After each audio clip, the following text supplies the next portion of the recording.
বাবার সঙ্গে বেরিয়ে হয়ে গেছিস তুই রেডি? আমি রেডি হয়ে গেছি। আর বাইরের জন্য ওয়েট করতে না, আমি বেরিয়ে গেছি।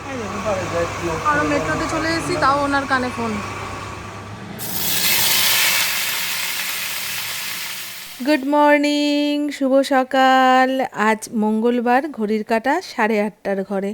গতকাল রাতে ঘুমোতে যাওয়ার ঠিক আগের মুহূর্তে ফেসবুক অন করতেই একখানা আচমকা দুর্ঘটনার খবর চোখে পড়ল। তারপরেই মনটা যে অস্থির হয়ে রয়েছে এখনও পর্যন্ত ঠিক হচ্ছে না। আমি না কারোর আচমকা মৃত্যুর খবর শুনলে খুব গভীরে চলে যাই। খালি মনে হয় ওই মানুষটার বাড়ির লোকের এখন কি হচ্ছে, হ্যাঁ কেন মানুষটা হঠাৎ করে চলে গেল। আপনারা নিশ্চয়ই বুঝতে পারছেন আমি কার কথা বলছি। বলতে পারেন আমি মন থেকে ভীষণ দুর্বল একটা মানুষ।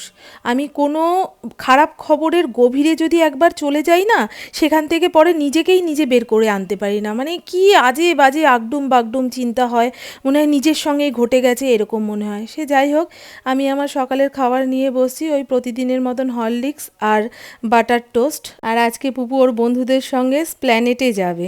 তা আমাকে জিজ্ঞাসা করেছিল, মা তোমার জন্য কিছু আনতে লাগবে? আমি না রে, তুই সাবধানে বন্ধুদের সঙ্গে যাবি, আবার সময় মতো বাড়ি চলে আসবি।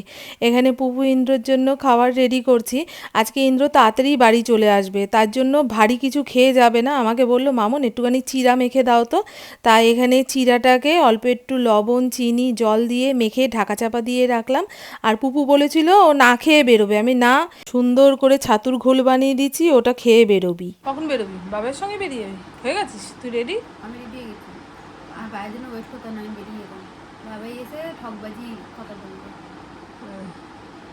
আমরা তো জুতো পালিশ খাচ্ছি। ও স্টেশনে গিয়ে জুতো পালিশ করবে? হ্যাঁ, আজকে জুতো পালিশ পেয়েছি আমরা। এই দুদিন আগে কলেজ গেলাম, পড়িয়ে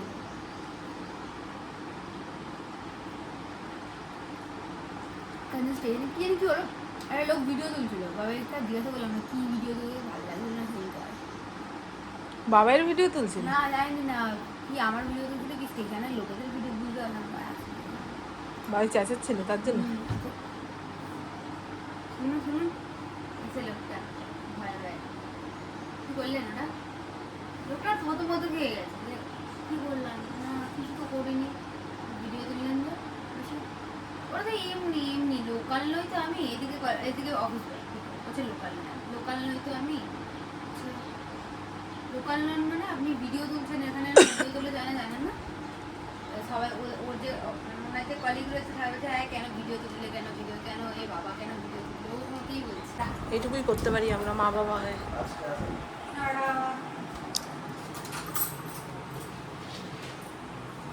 টাটা বাবা, জল খাবে? নাহলে এত রোদ্দুরে ঘুরতে ঘুরতে কিন্তু মাথা ঘুরে পড়বা। ও রাস্তা থেকে কিনে নেবে জলের বোতল। টাটা প্রভু। কখন আসবে আজকে? ঠিক আছে, রান্না হয়ে যাবে, যা টাটা। ইন্দ্র বেরিয়ে গেল ইন্দ্রর কাজে কর্মে, পুপু গেল স্প্ল্যানেটে টুকটাক কিছু কেনাকাটা করবে। এখন তো সব জায়গায় চৈত্র সেল চলছে। শ্রীরামপুর মার্কেট থেকেই ওকে পয়লা বৈশাখে জামা কাপড় কিনতে বলেছিলাম, কিনবে না, বন্ধুরা মিলে যাবে। এখন বিদেশ থেকে কেনাকাটা করে আনলে মনে হবে না আলাদা কিছু কিনলো, আলাদা কিছু পরলো, মানুষকে আলাদা কিছু দেখাতে পারলো, বুঝেছেন? আর এখন বাচ্চা কাচ্চা বড় হচ্ছে, একা একা রাস্তাঘাটে চলতে শিখুক, নাহলে আগামী দিন মুশকিল হয়ে যাবে। আমার পুপু এখনও জামা কাপড় কিনতে গেলে না আমাকে নিয়ে যায়। কোন জামাটা নেব, মা যদি এরকম ঘেঁটি নাড়ায় তবে সেই জামাটা নেবে, কিন্তু এটা তো ভালো না। নিজের একটা ব্যক্তিগত যে পছন্দ, এটাই তো তৈরি হচ্ছে না। আগামী দিন কোনো কিছু করতে গেলে মায়ের অনুমতি নেবে, মা যদি সাই দেয় তারপরে করবে। মা যদি তার বুদ্ধি খাটিয়ে ঠিকঠাক সাই না দিতে পারে যে তুই নিজের ইচ্ছায় কর না, তখন বাচ্চা বলবে এতদিন তোমার ইচ্ছাতে করে আসলাম সব কিছু, আর এখন হঠাৎ করে বলছো আমার ইচ্ছাতে আমাকে করতে। আমার তো আর সেই ক্ষমতা নেই। নিজের ইচ্ছায় পড়া, নিজের ইচ্ছায় খাওয়া, সেই ক্ষমতাটা তো আমি তোমাকেই দিয়ে রেখেছি। বুঝলি, যে সমস্ত মায়েরা অনেক বয়স পর্যন্ত ছেলে মেয়েদের কন্ট্রোল করে, সেই সমস্ত ছেলে মেয়েদের কিন্তু নিজের আত্মবিশ্বাস অনেক কমে যায়, তাই না বলুন? এবছরে মনে হয় সজনে ডাঁটার ফলন খুব হয়েছে না? ইন্দ্রর সঙ্গে কারোর দেখা হলেই সে তার বাড়ির সজনে ডাঁটা হাতে ধরিয়ে দিচ্ছে।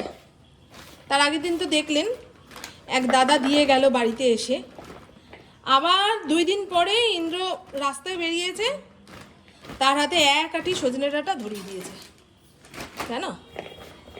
এত ডাঁটা চিবানোর লোক কোথায় আছে? আমি ইন্দ্র ছাড়া এই ডাঁটা কেউ চিবাতে চায় না। তবে সজনে ডাঁটা বসন্তকালে খাওয়া খুব উপকার। পুপু এই সজনে ডাঁটা আলু দিয়ে পোস্ত করলে আলু আর পোস্ত দিকটা একটু নিয়ে নেয়, ডাঁটা আমার পাতে, বুঝছো? এখানে অনেকটা পটল আছে, সব পটল রান্না করব না। পুপু তো বেরিয়েই গেল, আসবে সেই বিকেলবেলায়, তখন আর এই আলু পটল দিয়ে ভাত খেতে চাইবে না। অর্ধেকটা পটল রাখবো। আমার এই পটল গোটা গোটা পোস্ত করলে সেইটা ভালো লাগে, কিন্তু আলু পটলের তরকারি আমি অতটাও ভালো খাই না। খাই সবই চাপে পড়ে, কিন্তু ওই খুব ভালো খাওয়ার ব্যাপারটা এখন আর নেই, বুঝেছো? আর এখানে রয়েছে নোটে শাক। নোটে শাকটা ধুয়ে লবণ জলে ভিজিয়ে রাখি। একটু বেশি করেই চাল নিলাম, যদি ভাত থাকে তো কালকে সকালবেলা ইন্দ্র পান্তা ভাত খেয়ে বেরোতে পারবে। এখন আমার খেতে চাইছে না, বলে আমি 2-2:30টার সময় তো চলে আসবো। বলে রাজা এর আগের দিন কোনো এক বন্ধু বলেছিলেন যে ও বলের আওয়াজ পেলে এরকম পাগলের মতন করে, ওকে বল এনে দাও না কেন? ও বল নিয়ে খেলতে জানে না, জানেন? ওকে বল এনে দিলে সেটাকে 2-3 মিনিটের মধ্যে কামড়ে ছিঁড়ে বুড়ে খেয়ে এইবারে মধ্যরাত্রিরে হুড়ুড় করে বমি করবে। ও বল নিয়ে খেলতে জানে না, খেলবে না, খালি খাবে, কামড়ে ছিঁড়ে খাবে।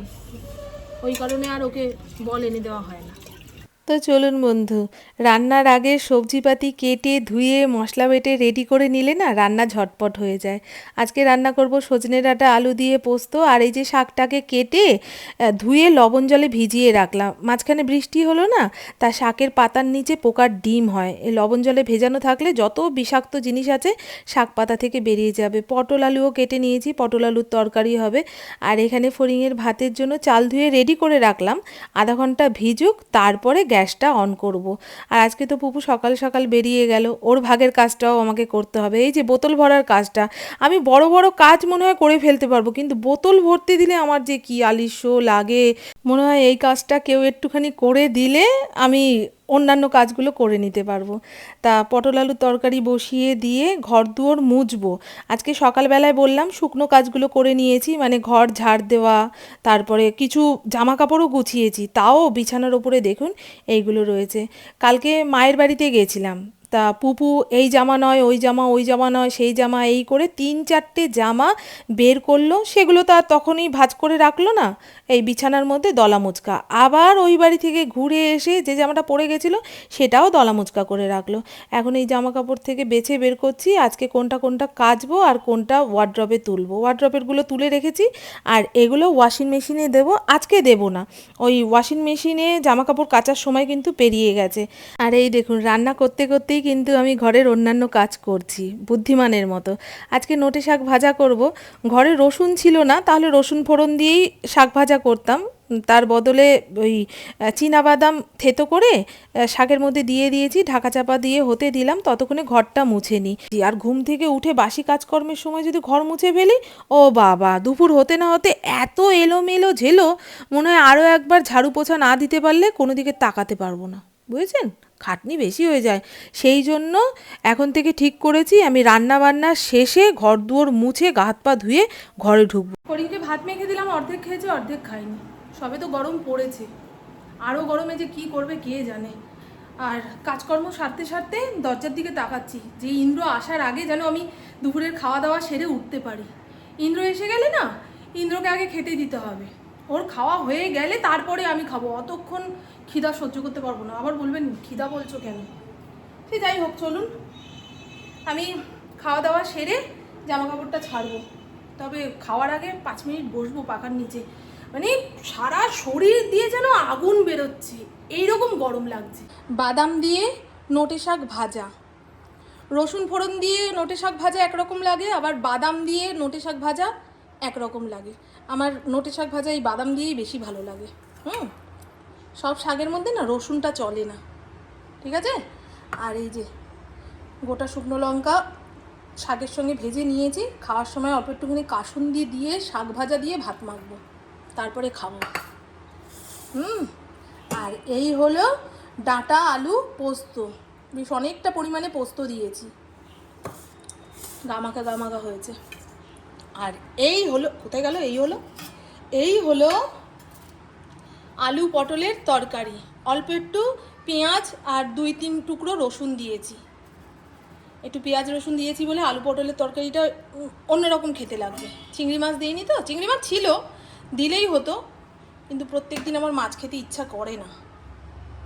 ঠিক আছে বন্ধু, কালারটা ভালো এসছে, কাশ্মীরি রেড চিলি পাউডার দিয়েছি, দারুণ একটা গন্ধ বেরোচ্ছে।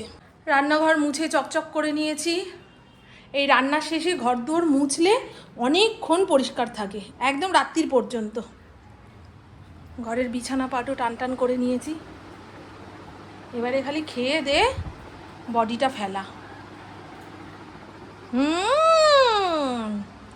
গুড ইভিনিং, এখন সময় বিকেল 4:34। সাজুগুজু করে নিয়েছি, ভাবছেন কোথায় যাচ্ছি। দুপুরে খাওয়া দাওয়ার পরে একটুখানি শুয়েছিলাম, ভিডিও এডিটিং করবো। ও মা, ইন্দ্রর কাছে ফোন এসছে, এখন আমাকে কলকাতার অফিসে যেতে হবে, কিছু কাগজপত্রে সই না করলে অনেক কাজ আটকে যাবে। তা ছটপট রেডি হয়ে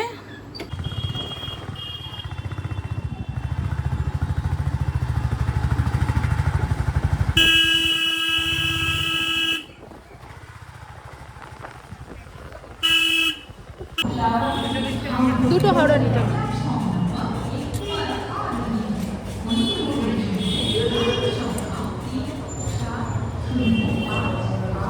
বাইগন বাইগন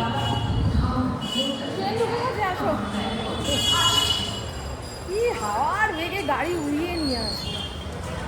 ওই অফিস থেকে তো তাড়া দিচ্ছে, ঠিক টাইমে পৌঁছাতে না পারলে অফিসাররা বেরিয়ে যাবে, আজকের জন্য কাজ বন্ধ। আসুচ্ছে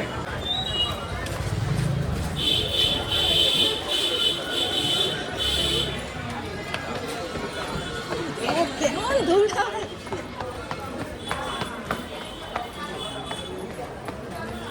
ট্রেন বললে ঢুকে যাচ্ছে।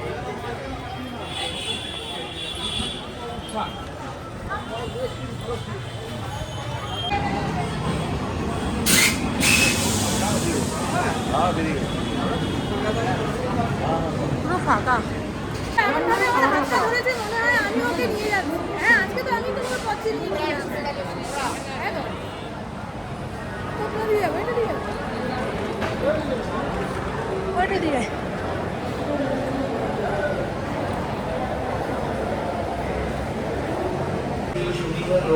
সময় বাঁচানোর জন্য অনুরোধ করা হচ্ছে।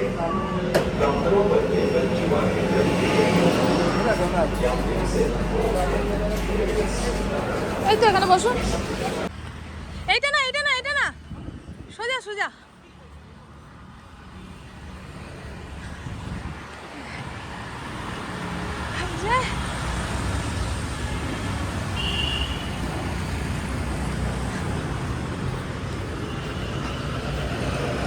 হ্যাঁ, এই যে ভেতরটায়। আজকে মিলনের সময় হলো না, ওর জন্মদিন, ওই জন্য ইন্দ্র আর বললো না যে যা কাকির সঙ্গে, আমি তোমাকেই যেতে হবে, চলো আমার সঙ্গে। ওর না হলে রাইফেল ক্লাবে প্রচুর কাজ, কাল থেকে ম্যাচ শুরু হচ্ছে, ও সমস্ত কিছু না হ্যান্ডেল করলে ওই কালকে সকাল থেকে ম্যাচ শুরু করা যাবে না, কিন্তু এই কাজটাও খুব জরুরি। এই লোকটার সঙ্গে আমি এসেছি, বাড়ি থেকে বেরিয়েছে, কানে ফোন, সারা রাস্তায় কানে ফোন, ট্রেনের মধ্যেও কানে ফোন। ওনাকে যে একটা কথা জিজ্ঞাসা করবো কিংবা বলবো, ও সাড়া দেওয়ার মতন পরিস্থিতিতে নেই, সর্বক্ষণ প্যাঁচার মতন মুখটা করে থাকবে, কপালে 50টা ভাঁজ ফেলে রাখবে, কত টেনশন। এদের সঙ্গে রাস্তায় বেরিয়ে শান্তি আছে গো। আরও মেট্রোতে চলে এসেছি, তাও ওনার কানে ফোন, খালি আপনাদের সারা রাস্তা দেখাতে দেখাতে যাবো, দেখেছেন, বুঝলেন। ফোনটা আর পকেটে গেল না, ওঠো চলো এবার ট্রেন ধরতে হবে। হ্যাঁ, উঠলাম, গাছের দোকানে জিজ্ঞাসা করলাম পোকা অপরিচিত গাছ আছে কিনা, বলে না আজকে শেষ হয়ে গেছে।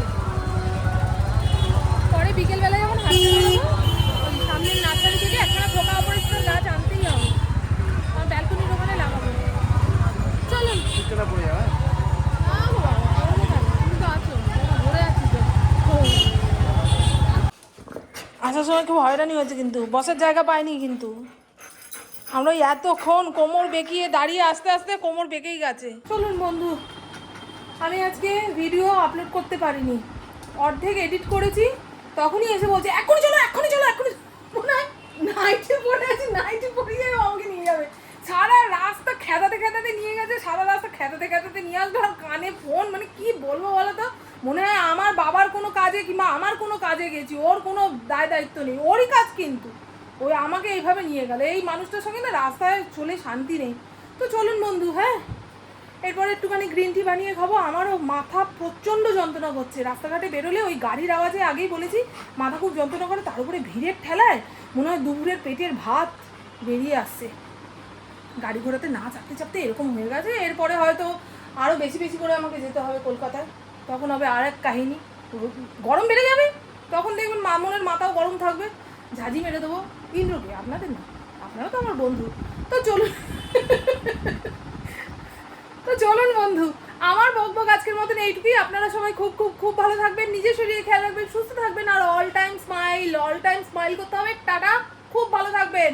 আর এই যে দেখুন, এ পায়ের নিচে বসে পা চাটছে। হ্যাঁ, মা কতক্ষণে কোলে নেবে। এই যে উঠে গেছে চাঙ্গা, এই যে আমার পুতারা চাঙ্গা হয়ে গেছে।